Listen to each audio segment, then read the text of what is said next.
everyone. I'm Wanda Mascola. I am the Director of Faith Formation at St. Thomas the Apostle Church in Oxford. And each Wednesday, I spend some time with our students reading a story. This past Wednesday, December 30th, our story was called The After Christmas Tree. And I'd like to share it with you today.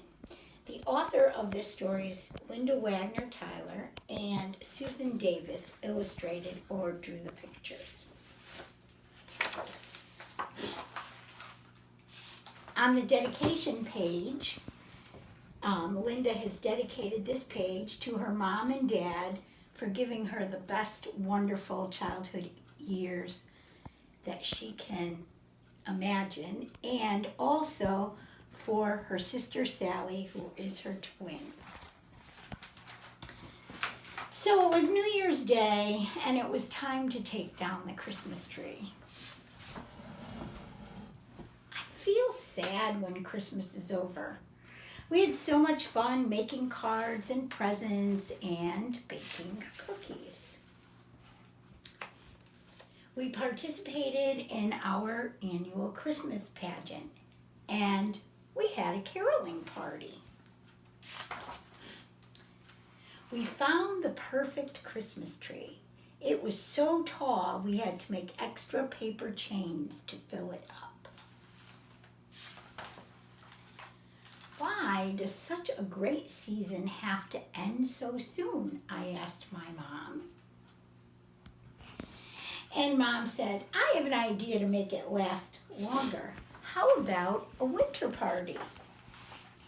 And so we set out. We made invitations and we sent them to our friends, and we spent the entire afternoon taking the decorations and lights off of our Christmas tree. On Saturday, we met at the pond. The ice was like glass. Of course, today the ice is not like glass. When it was time to go home, we gave everyone a bag and asked them to collect pine cones on their walk back.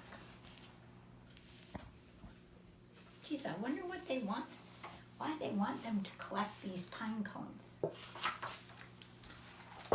Dad made some popcorn and Mom said, we are going to decorate our old Christmas tree with treats for the birds and wild animals so that they will have enough food for the long winter ahead.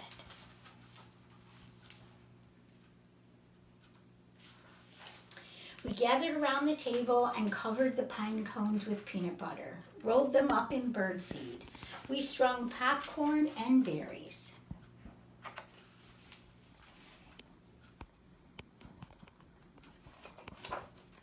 It's taking me a long time to turn the pages today. They're kind of stuck together. Dad set up the tree in our yard. We tied the pine cones to the branches with red ribbons. Mom gave us nuts to spread around the base of the tree. When we were finished, our old tree didn't look so sad anymore, and then we went inside.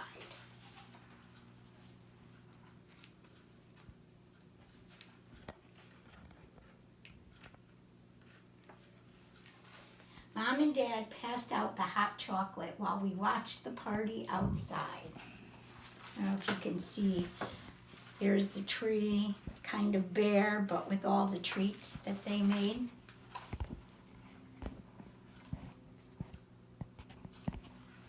There were birds all over the Christmas tree, and the squirrels were stuffing their cheeks too. Mom said, our Christmas tree is enjoying its second season of giving. And here you see the animals enjoying some treats. So the reason why I filmed myself reading this particular story today, and there are other stories out there that I particularly like that have similar ideas with feeding the birds during the winter time. One of my favorites is called A Stranger in the Woods, where they actually turn a snowman's hat upside down and use it as a bird feeder for the birds. So it's very simple, and we have the internet at our fingertips, and what happens is we can look up all these different recipes for making very elaborate decorations for the birds. But I'm going to share with you something simple that you can do with your family today. And also keep in mind that whatever you use to hang your decorations outside for the birds, that the material is something that is not going to hurt them. And so we are actually using twine for our bird ornaments here on Cherry Street. And the reason why we are using it's kind of a thin type of twine is because the birds will then use this for their nests later on. So it's a dual purpose. Okay, so we begin.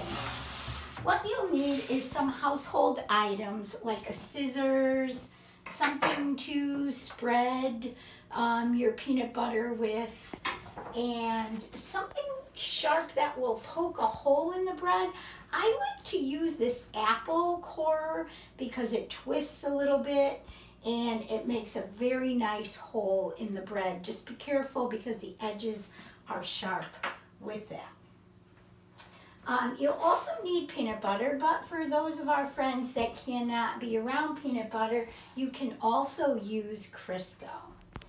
And so you start by taking the bread and making your hole and toasting it. Mine is already toasted for today. And then you're going to generously spread your peanut butter or Crisco onto the bread. So it looks like this. And then another tip you can do is you can take that bread, put it in the refrigerator for a couple minutes, let it harden, and flip over and do the other side. I sort of mentioned that step out of place here because first you want to push your bread into the bird feed and make sure it's fully covered and then place it in the refrigerator.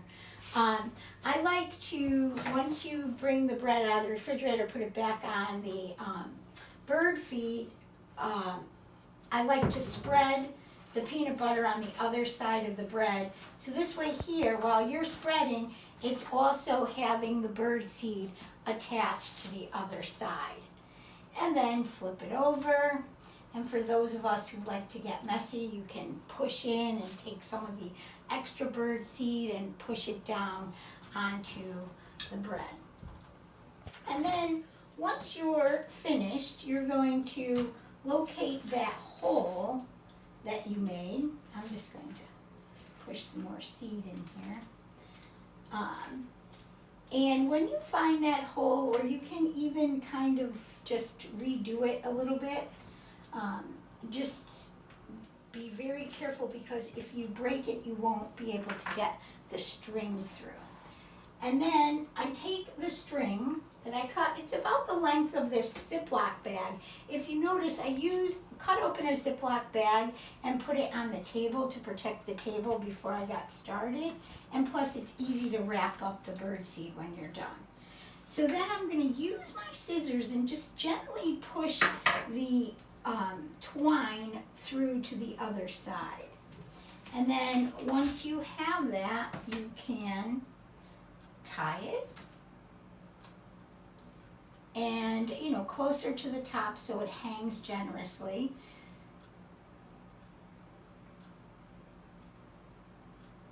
And has enough room to hang onto your tree outside. And so you can see that I can hang this outside on my tree, and those birds are going to have a nice little treat. I made a whole bunch here. I was making little bells. So what you can do is you can take your cookie cutters, and before you push in your spread your peanut butter and push in your bird seed, you can make a little cut in the cookie cutters and make them in the shape of a stocking or a Christmas tree for added fun. One thing I have found that works is the thinner the cookie cutter, the better, or to buy the really chunky bread, which will also work very nicely with the larger cookie cutters. And so I'll place these out on my tree out front, and the birds will have a little feast, and my tree will be reused for the next winter season past Christmas. I hope you enjoyed the story of the After Christmas tree and our little project for today. You know, if you are in high school or 8th grade and you need a community service project, you can select this project as a community project. Your community that you will be serving are the birds. And just remember that you will need to make at least 3 ornaments and detail how this relates to the works of mercy. Thank you and have a blessed Christmas season.